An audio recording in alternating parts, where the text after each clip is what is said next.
जय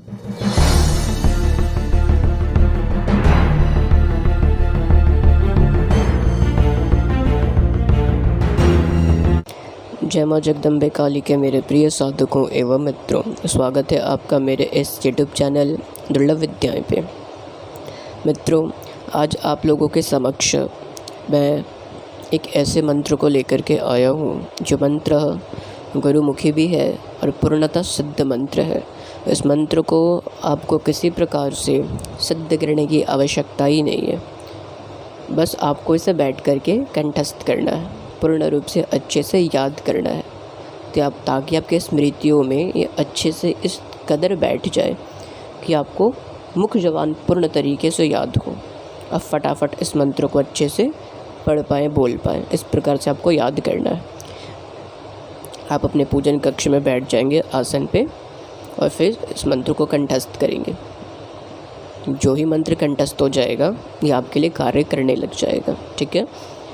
और इस मंत्र की आज मैं बहुत सी विशेषताएं बताऊंगा, क्योंकि ये मंत्र जो है गुरुमुखी होने के साथ साथ आपको मैं बता दूं कि ये मंत्र इस प्रकार का मंत्र है, जैसे कि मैंने पिछले वीडियो में आपको कहा था कि मैं पुनः एक अलग अस्त्र मंत्र के साथ पुनः एक वीडियो बनाऊंगा और आप लोगों के सामने आप समक्ष एक नए अस्त्र के विषय में बताऊँगा।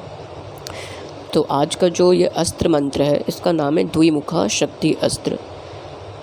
इस मंत्र में जो फरसा बाण और त्रिशूल बाण अस्त्र होता है वो साधक की पूर्ण तरीके से रक्षा करता है। आप इस मंत्र के माध्यम से बड़े से बड़ा तंत्र काट कर सकते हैं। अगर कोई व्यक्ति भूत प्रेत या नकारात्मक ऊर्जाओं ऊपरी हवाओं से अला बला से ग्रसित है, तंत्र से ग्रसित है, या किसी ने किसी प्रकार का कोई कर्म कर रखा है, अभिचार कर्म कर रखा है, तो आप इस मंत्र के माध्यम से उसको मुक्त कर सकते हैं, रोगी को सही कर सकते हैं, उस रोगी के समस्याओं का निवारण सरलता से कर सकते हैं। दूसरी बात, अगर कोई शिशु है, दूध नहीं पीता, बहुत रोता है, ज़िद्दी स्वभाव का हो गया है, किसी की बुरी नज़र लग गई है, तो वैसे अवस्था में भी आप इस मंत्र को जल के ऊपर 7 बार पढ़ के अभिमंत्रित करके उस बच्चे को पिला दें और एक काले रंग की धग्गी ला करके उस धग्गी पे 7 गठान लगानी है आपको। एक गठान लगा के इस मंत्र को 7 बार पढ़ के फिर दूसरी गांठ लगाएंगे, फिर 7 बार पढ़ेंगे, फूंक मारेंगे। अर्थात जैसे एक गांठ आपने लगानी है, फिर एक बार मंत्र पढ़ के फूंक आप मारेंगे, फिर दूसरी बार मंत्र पढ़ के फूंक मारेंगे, फिर तीसरी बार मंत्र पढ़ के फूंक मारेंगे। इस प्रकार से 7 दफ़ा आपको करना है और इसी प्रकार से आपको 7 गठाने लगानी है। प्रत्येक मंत्र के अंत में एक बार फूंक मारना है। इस प्रकार से 7 बार आपको मंत्र पढ़ने प्रत्येक गठान के ऊपर, ठीक है। और उसके बाद आप उस शिशु को पहना देंगे तो शिशु पूर्णतः सुरक्षित हो जाएगा, वो सही भी हो जाएगा, जो नज़र दोष होगा उसका शमन भी हो जाएगा, समाप्त भी हो जाएगा। दूसरी बात, आप इस मंत्र से बंधन कर सकते हैं, हिसार कर सकते हैं स्वयं के शरीर का। इसी से आप सुरक्षा घेरा का भी निर्माण कर सकते हैं। आप किसी ऐसे स्थान पे गए हैं, जैसे कोई सुनसान स्थान हो या कोई ऐसा पहाड़ी क्षेत्र हो, अगर आपको लगता है कि यहाँ कुछ कीड़े मकोड़े, जीव जंतु, सर्प हो सकते हैं, अगर आपको इस प्रकार से लगता है कि सुरक्षा की आवश्यकता है, तो आप इससे घेरा भी बना देंगे। तो उस घेरे के अंदर किसी प्रकार की ना तो कोई नकारात्मक ऊर्जा प्रवेश कर पाएगी, चाहे कैसी भी नकारात्मक ऊर्जा कितनी भी बड़ी शक्तिशाली क्यों ना हो, और दूसरी बात, ना कोई कीड़ा मकोड़ा, ना कोई सर्प जंतु प्रवेश कर पाएगा। आप सुरक्षित रहेंगे। और शरीर बंधन के लिए आप इस मंत्र को 3 या 7 दफ़ा पढ़ के स्वयं के जिस्म पे, छाती पे फूंक मारेंगे तो आपका शरीर बंध जाएगा। आप इसी मंत्र के माध्यम से अपने शरीर का बंधन करके बड़ी से बड़ी साधना संपन्न कर सकते हैं, चाहे कितनी भी उग्र साधना हो या शमशान से संबंधित कोई साधना या क्रिया क्यों ना हो। और इसी मंत्र से घेरा भी लगा सकते हैं साधना के दौरान, ठीक है। दूसरी बात, अगर कोई व्यक्ति ग्रसित है तंत्रों से, बुरी शक्तियों से, काले जादू से, भूत प्रेत बाधा या नकारात्मक ऊर्जाओं से, तो आप उसका काट कैसे करेंगे। पहले मैं बता दूं, सर्वप्रथम काट करने के इस मंत्र के बहुत से प्रयोग हैं। इस मंत्र को भिन्न भिन्न प्रयोगों में भिन्न भिन्न तौर तरीके, क्रियाओं कलाप से चलाया जाता है, किंतु यहाँ पे मैं एक सरल उपाय बताता हूँ, बहुत सरल, जो अत्यंत सरल है, कोई भी कर सकता है। नहीं तो आप इससे तंत्र काट के लिए कपड़े के माध्यम से भी, रोगी के कपड़े के माध्यम से भी तंत्र काट कर सकते हैं, या एक लोहे की छोटी कील, नींबू और रोगी के सर के बाल लेकर के भी तंत्र काट कर सकते हैं। सरसों से भी तंत्र काट कर सकते हैं, या भिन्न भिन्न और भी तरीके हैं, उससे तंत्र काट किया जा सकता है। तो आप तंत्र काट में यहाँ क्या उपयोग करेंगे, 3 नींबू, मात्र 3 नींबू, पीले रंग की नींबू होनी चाहिए, बेदाग होनी चाहिए, ठीक है। एक नींबू लेंगे और इस मंत्र से 3 बार उतारा करना है। अर्थात समझ लीजिए कैसे, जैसे सीधे हाथ में एक आप नींबू लेंगे और रोगी के समक्ष सामने बैठ करके दाएं तरफ से सर से लेके पाँव तक मंत्र पढ़ते हुए 1 बार उतारा करेंगे। फिर मध्य भाग से अर्थात सामने से सर से लेके पाँव तक मंत्र पढ़ते हुए 1 बार उतारा करेंगे। फिर बाएं भाग से, ठीक है ना, ऊपर से लेके नीचे तक पैर तक 1 बार मंत्र पढ़ते हुए उतारा करेंगे और उतारा करके इस नींबू को रख देंगे। फिर दूसरा नींबू आपको लेना है, इसी प्रकार से मंत्र पढ़ते हुए उतारा करना है, उसको भी रख देना। फिर तीसरा नींबू लेना है, ऐसे ही मंत्र पढ़ते हुए उतारा करके उसको भी रख देना है। उसके बाद एक नई चाकू लेनी है, स्वच्छ चाकू, ऐसी चाकू जिसका प्रयोग कभी किया ना गया हो। एक नई चाकू ले लेंगे और उस नींबू पे रख के इस मंत्र को 7 बार पढ़ के नींबू काटेंगे। ऐसे ही आपको तीनों नींबू को काट देना है। काटने के पश्चात उसको किसी प्लास्टिक में रख के जाके दक्षिण दिशा की तरफ फेंक देना है, या सुनसान निर्जन स्थान पर दक्षिण दिशा की तरफ, ताकि किसी से लांघन ना पड़े। तो व्यक्ति का तंत्र काट हो जाएगा। तुरंत तंत्र काट के पश्चात इस मंत्र को जल के ऊपर 7 बार या 11 बार अभिमंत्रित करके उसको पिला दें। और वही रक्षा धागा जो मैंने बताया था आरंभ में, मैंने जो बताया था, जैसे आप शिशु को धारण करा सकते हो, उसी प्रकार से आप उस रोगी को भी धारण करा देंगे। ठीक है, आप धारण कराएंगे तो पूर्ण तरीके से सुरक्षित भी हो जाएगा, उसका तंत्र काट भी हो जाएगा, उसको निजात में मिल जाएगी। अब आते हैं कोई भूत प्रेत बाधा नकारात्मक ऊर्जाओं से, जब किसी के ऊपर बाण मुटक्रिया हांडी प्रयोग इस प्रकार से कुछ चल रखे हैं, वो काफ़ी पीड़ित है, ठीक है ना, और उसकी अवस्था बहुत ज़्यादा ख़राब है, जटिल है, तो ऐसी अवस्था में भी आप क्या करेंगे, अगर रोगी आपके सामने है या आप रोगी को सही करने उसके घर जा रहे हैं, तो सर्वप्रथम अपने शरीर का बंधन कर लेंगे इसी मंत्र से। फिर उसके घर में जाएंगे, रोगी के समक्ष बैठ के हाथ में विभूति लेकर के, सीधे हाथ में हथेली में विभूति लेके, 1 मुट्ठी विभूति लेके, और विभूति अर्थात जो उपला होता है कंडा, गोबर के जो कंडे होते हैं, उसको अग्नि में भस्म करके उसकी राख ले लीजिए, या फिर हवन की राख है तो वो भी ले सकते हैं। 1 मुट्ठी राख लेके इस मंत्र को 11 बार पढ़ के भी मंत्रित करके और इस रोगी को सामने बैठा करके उसके चेहरे की तरफ पूरा का पूरा फूंक मार दीजिएगा। इतने ज़ोर से आपको फूंक लगानी है कि पूरा का पूरा जो राख भस्म उड़ के उसके शरीर को स्पर्श करे अच्छे से। इससे क्या होगा, एक ही बार में जो भी चीज़ उसके ऊपर होगी, अला बला नकारात्मक ऊर्जा ऊपरी हवा तक्षण छोड़ के भाग जाएगी। और ये करने के बाद आप नींबू वाला जो काट मैंने बताया उस व्यक्ति का वो काट कर दें और जल पे मंत्र को पढ़ के 11 बार उसको पिला दें और अंत में उसको ढग्गी देते हैं बना करके।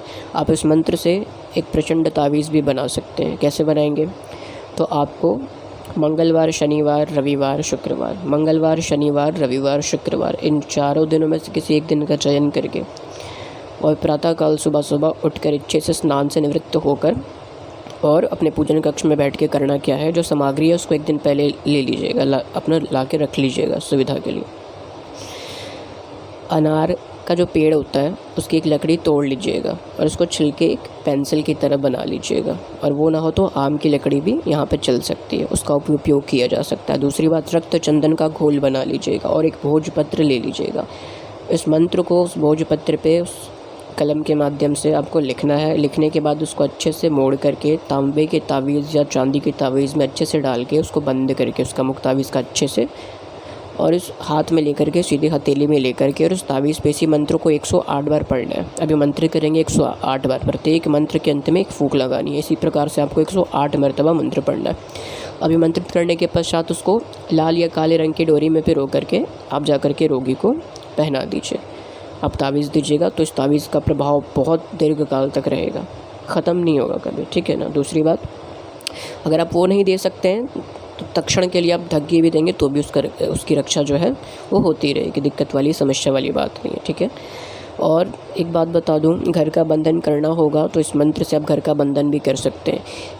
तांबे के लोटे में स्वच्छ जल लेके उसमें थोड़ा सा गंगा जल मिला करके थोड़ा सा एक चुटकी कुमकुम डालेंगे, एक चुटकी हल्दी डालेंगे, थोड़ा सा गुलाब का इत्र मिलाएंगे और थोड़ी सी अक्षत, ये मिला करके इस मंत्र को 21 बार पढ़ के भी मंत्रित करना है। और उसके पश्चात आप जा कर के अपने कक्ष में, जितने भी कक्ष घर में होंगे, प्रत्येक कक्ष में जल का छिड़काव कर दें प्रत्येक दिशा में। और अगर ऐसी सुविधा है, ऐसी बन पड़े कि आप अपने घर के चारों तरफ एक सुरक्षा घेरा लगा सकें इसी जल को गिराते हुए, तो ये भी बहुत उत्तम रहेगा। इससे घर का बंधन भी हो जाएगा, ठीक है ना। और अगर घर का आप वैसे भी कीलन करना चाहते हो तो और इसका प्रयोग कर सकते हैं। लोहे की 4 कील ले करके शुक्रवार के दिन प्रत्येक कील पे आपको 51 बार इस मंत्र को अभिमंत्रित करके और आपको चारों घर की दिशा में जा कर के कील ठोक देनी है, ठीक है ना। कील ठोकने का तौर तरीका आपको अच्छे से पता होगा, नहीं पता है तो मैं आपको स्मरण करा दूँ। ऐसा नहीं करना कि एक ही कक्ष में जाके और एक ही कक्ष में जा कर के उसके चारों दिशा में कील ठोक देनी है, ऐसा नहीं करना। घर का जो अंतिम छोर होता है, सबसे अंतिमवा जो छोर होता है, उस सारे अंतिम छोरों पे कील ठोकनी है, मतलब चारों दिशा में अंतिम छोरों पे कील ठोकनी है, ठीक है ना। तो घर का बंधन होगा फिर। और घर के बंधन करने से पूर्व अगर किल वाला प्रयोग करने जाएंगे, तो अगर ये प्रयोग करना है किल वाला, तो उससे पूर्व इस मंत्र को जल पे अभिमंत्रित करके प्रत्येक कक्ष में पहले छिड़क दीजिएगा, उसके बाद कीलन कीजिएगा, ठीक है ना। और नहीं तो जल से भी घर का बंधन कर सकते हैं, ठीक है। तो आप इस मंत्र के ऐसे प्रयोग कर सकते हैं। अगर कोई व्यक्ति दूर बैठा हुआ है रोगी, आप चाहते हैं कि उसको मैं सही कर सकूं, उसकी पीड़ा को दूर कर सकूं, उसको स्वस्थ करूं, उसको लाभ मिले, तो आप उसकी तस्वीर को लेकर के या अपने अंतर मन में उसकी छवि आकृति को स्मरण करते हुए इस मंत्र को 51 बार पढ़िएगा। 51 बार पढ़ के अच्छे से और पूर्ण ध्यान से पढ़ना है। आप उसकी आकृति का पूर्ण अच्छे से स्मरण करते हुए पूर्ण ध्यान की एकाग्रता लगाते हुए इस मंत्र को पढ़ेंगे और पढ़ने के अंत में कहेंगे हाथ जोड़ के, हे द्विमुखा अस्त्र, आप इस अमुक व्यक्ति के पास जाएं, जो भी संकट पीड़ा है उस व्यक्ति को इस संकट इस पीड़ा से मुक्त करें, उसकी रक्षा करें तक्षण के तक्षण। ऐसा आपको प्रार्थना करना है अस्त्र से, तो भी इससे आपका कार्य हो जाएगा।